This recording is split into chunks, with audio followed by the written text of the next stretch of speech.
all the time. But in other news, the transaction report, if you will, and the constant drama of college football and recruiting, the Wild West that it is, Dakroien Moore, the number one receiver in the country in my eyes, out of the power that is Duncanville, has been committed to LSU for over a year now, or at least close to a year. I think it's close to a year. He committed right after Colin Simmons committed to Texas.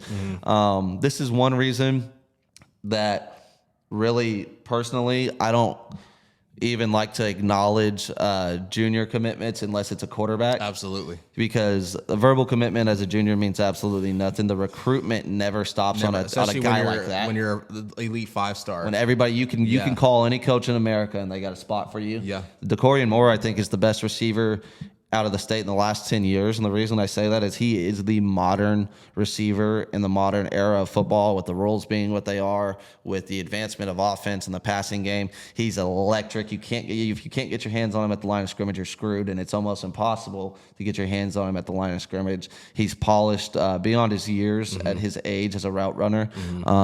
He's a savage. He's playing at arguably the powerhouse in Texas high school football right now in Duncanville, but it's one of the top 3, top 5 programs in the state. He's surrounded by Division I football players, going against Division I DBs, linebackers, safeties every single day in practice, and he's that guy. He's the dog. He's a program-changing type of guy. You know, we brag about how loaded and I'll transition into what this means for Texas, the other programs involved, and LSU. We brag about the loaded receiving room at Texas. Dakorien's the type of guy that's going to walk in and take somebody's spot as an 18, 19-year-old kid. And I do think that he ends up at Texas. You see all the crystal balls, all the predictions going that way. He's still going to take his OV, if I'm correct, to Oregon and Ohio State. I'm sure that'll at the very least raise the price point on him.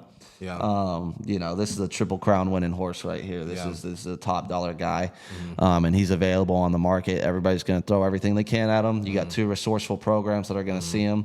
They got a lot to brag about, if you will. But I think his heart is in the state of Texas. I think he wants to represent Texas. I think he always did. His grandma, if I'm correct, lives right up the street from the stadium. You know, he's got a lot of family in the area. I think the family pushes to go to Texas. And right now, as it stands, the Longhorns could end up with 2 of the top 3 receivers in the country, Jamie French and Dakroien Moore. That machine is absolutely rolling and humming. You know, the cliche Texas is back, which I hate. I think everybody hates. They're here. They've been here. They got back last year, and that machine is rolling. And the other conversation I want to have is, and get your thoughts on, is the LSU thing. We talked about LSU last week. Brian Kelly made his headlines about the NIL, and this is not I don't think that this has anything to do with NIL. I think LSU would pay Dakroien Moore whatever they needed to pay him to keep his commitment, and obviously they're still in a very good place in high school recruiting in the 2025 class. They got the number 1 quarterback and running back in the country. But